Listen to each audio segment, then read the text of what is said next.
10 मई की सुबह जैसे ही सीज फायर का अनाउंसमेंट आया, पूरे देश में एक अजीब सी ही हलचल मच गई। लोगों का रिएक्शन तुरंत सोशल मीडिया पर देखने को मिला, कहीं गुस्सा, कहीं निराशा और कहीं patriotic frustration. Twitter, Facebook, Instagram, हर जगह लोग बोलने लगे, मोदी जी ये समय वॉर का था, सीज फायर का नहीं। देश के सेंटिमेंट्स उस वक्त गर्म थे क्योंकि लोगों को लग रहा था कि भारत अब फाइनली पाकिस्तान को सबक सिखाने के मूड में था।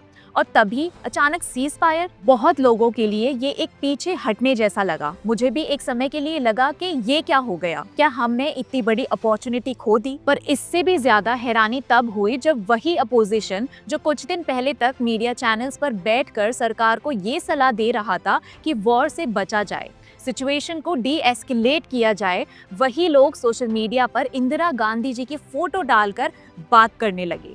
बोल रहे थे कि पाकिस्तान के 2 टुकड़े करने वाली इंदिरा गांधी साहस और संकल्प का दूसरा नाम।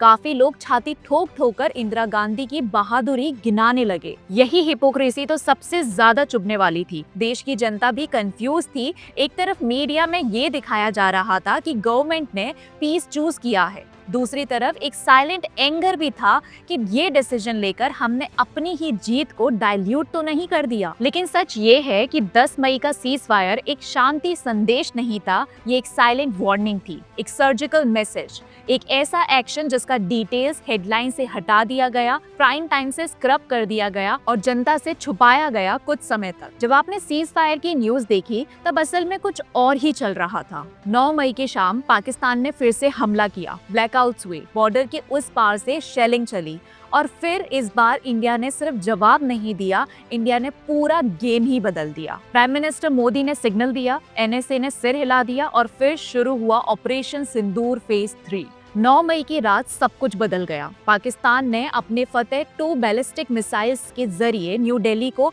निशाना बनाने की कोशिश की, लेकिन भारत की S-400 एयर डिफेंस सिस्टम ने इन मिसाइल्स को सिरसा, हरियाणा के आसपास इंटरसेप्ट करके तबाह कर दिया। 10 मई की रात के 12 बजे से लेकर सुबह 4 बजे तक इंडिया ने ऑपरेशन सिंदूर के तहत 11 पाकिस्तानी मिलिट्री इंस्टॉलेशंस पर प्रिसिशन एयर स्ट्राइक्स किए। पहली बार ब्रह्मोस सुपरसोनिक क्रूज मिसाइल का कॉम्बैट यूज हुआ। Sukhoi Su-30 MKI fighter jets पर माउंटेड ब्रह्मोस मिसाइल्स ने पाकिस्तान के अंदर गहरी स्ट्राइक्स की। चकलाला का नूर खान एयरबेस इस्लामाबाद से सिर्फ 10 किलोमीटर दूर था। रफीकी, शरकोट, मुरीद, चकवाल, रहीम यार खान, सुखूर, चुनियान, कसूर और स्कर्दू, भोलारी, सरगोदा जैसे सेंसिटिव एयरफील्ड्स टारगेट बने। साथ ही पसरूर और सियालकोट के रेडार इंस्टॉलेशंस पे भी ध्वस्त किए गए। लेकिन बात सिर्फ एयर बेसिस तक सीमित नहीं थी। कुछ ऐसे टारगेट्स भी थे जिनके ऊपर स्ट्राइक करना पाकिस्तान के न्यूक्लियर डॉक्ट्रिन को ही जड़ से हिला देने जैसा था। चकलाला के नूर खान एयरबेस पर हुआ डिस्ट्रक्शन केवल एक मिलिट्री इंफ्रास्ट्रक्चर की तबाही नहीं थी, वह रावलपिंडी के न्यूक्लियर लॉजिस्टिक्स के इतने पास था कि इससे कमांड चेन में एक साइकोलॉजिकल झटका दे दिया। उससे पहले लाहौर के एयर डिफेंस को पहले ही तबाह किया जा चुका था, जिससे पाकिस्तान की रेडार कैपेबिलिटी पूरी तरह एक्सपोज हो गई थी। पर सबसे बड़ी चोट तब लगी जब ब्रह्मोस स्ट्राइक्स ने सरगोदा, पाकिस्तान के न्यूक्लियर नर्व सेंटर को निशाना बनाया। यहीं से उनका स्ट्रेटेजिक कमांड ऑपरेट करता है। साथ ही जकोदाबाद, जहां F-16 के साथ न्यूक्लियर वेपन्स का स्टोरेज है, और चुनियन, सकरदू जैसे बेसिस को भी न्यूट्रलाइज किया गया। सुबह 1:40 पर एक पहला अर्थक्वेक रिपोर्ट हुआ 4.1 मैग्नीट्यूड का। फिर सुबह 3:40 पर दूसरा 5.7 मैग्नीट्यूड। ऐसा भी बोला गया कि कोई टेक्टोनिक मूवमेंट डिटेक्ट नहीं हुआ। क्या ये नेचुरल डिजास्टर था या किसी अंडरग्राउंड न्यूक्लियर बंकर या वॉरहेड स्टोरेज साइट की डिस्ट्रक्शन का फॉलआउट? टर्निंग पॉइंट वही था। 9 मई की रात से 10 मई की सुबह तक इंडिया ने जो फायरवर्क अनलीश किया, उसने रावलपिंडी को हिलाकर रख दिया। पूरा पाकिस्तान एक साइकोलॉजिकल वॉरफेयर के अंदर घुस गया था। जब आसिम मुनीर ने देखा कि उनके एयर बेसिस पर अटैक हो रहे हैं और रेडार सिस्टम फेल हो चुके हैं, तो डेस्परेट होकर उन्होंने यूएस से मदद मांगी। US secretary of state Marco Rubio ने खुद पाकिस्तानी आर्मी चीफ से बात की और उसके बाद तुरंत external affairs minister doctor S Jaishankar को कॉल किया। मैसेज क्लियर था, पाकिस्तान बात करने के लिए तैयार है। लेकिन इंडिया ने सीधा जवाब दिया, बात सिर्फ और सिर्फ डीजीएमओस के बीच होगी, किसी तीसरे के बीच नहीं। और फिर वही हुआ। 10 मई को 1 बजे पाकिस्तान के डीजीएमओ ने इंडियन काउंटरपार्ट से बात करने का टाइम मांगा।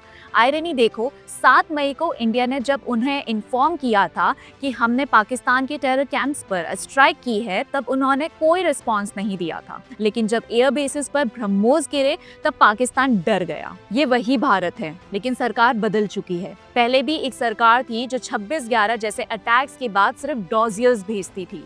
कागज के टुकड़ों में बदले की भूख को दबा दिया जाता था। लेकिन अब वो भारत है जो ऑपरेशन सिंदूर जैसे सर्जिकल, स्ट्रेटेजिक और साइकोलॉजिकल स्ट्राइक करता है और दुनिया देखती रह जाती है। जो लोग ऑपरेशन सिंदूर को डिफीट कहकर अपने पॉलिटिकल नैरेटिव को जिंदा रखना चाहते हैं, उनकी सोच अब भी 2008 में अटकी है। उन्हें समझ लेना चाहिए कि पाकिस्तान में घुसकर मारना अब न्यू नॉर्मल है। यही बेसलाइन होगी हर उस सरकार के लिए जो आगे आएगी। तुम एक गोली मारोगे, हम 10 गोला मारेंगे। पहलगाम में 26 शहीदों का बदला भारत ने ले लिया है और ढूंढ ढूंढ कर लिया है। ब्रह्मोस, स्पाइस बंकर बस्टर्स और सुखोई जेट्स के जरिए भारत ने सिर्फ टेरर कैंप्स नहीं, पाकिस्तान के न्यूक्लियर ब्लफ को भी जमीन में गाड़ दिया है। नूर खान, सरकोदा, जगोदाबाद, जिनसे कभी दुनिया को धमकी दी जाती थी, वहां आज खामोशी है। मर्दे मुजाहिद का पूरा एग्जिस्टेंस ही सवाल में पड़ गया है। जब जब काफिर घुस के बॉम्ब गिरा देगा तो गवाजे हिंद सिर्फ व्हाट्सएप फॉरवर्ड बन के रह जाएगा। और पाकिस्तान का डोमेस्टिक फ्रंट, वही बेचारापन जो पद्मावत में घुटनों पर बैठा खिलजी महसूस कर रहा था जब उसकी गर्दन पर रतन सिंह की तलवार थी और मालिक काफूर ने पीठ पर तीर छोड़ा था। दुनिया ने देखा है भारत का S-400 एयर डिफेंस सिस्टम और चाइना टर्की के दिए गए खिलौने बैटलफील्ड में कैसे घुल गए। कल तक हम मोदी जी को सुना रहे थे, गुस्सा था, निराशा थी, लगा जैसे कुछ किया ही नहीं। लेकिन जैसे जैसे ऑपरेशन सिंदूर की पूरी कहानी सामने आई, जैसे जैसे पता चला कि भारत ने सिर्फ जवाब नहीं दिया, पाकिस्तान के न्यूक्लियर ब्लफ को ही बर्बाद कर दिया, वैसे वैसे वही गुस्सा पिघल गया। लोगों ने लिखना शुरू किया, सॉरी मोदी साहब, कल गुस्से में बोल गए, पर उम्मीद भी आपसे ही थी, तो गुस्सा भी आप पे ही निकला।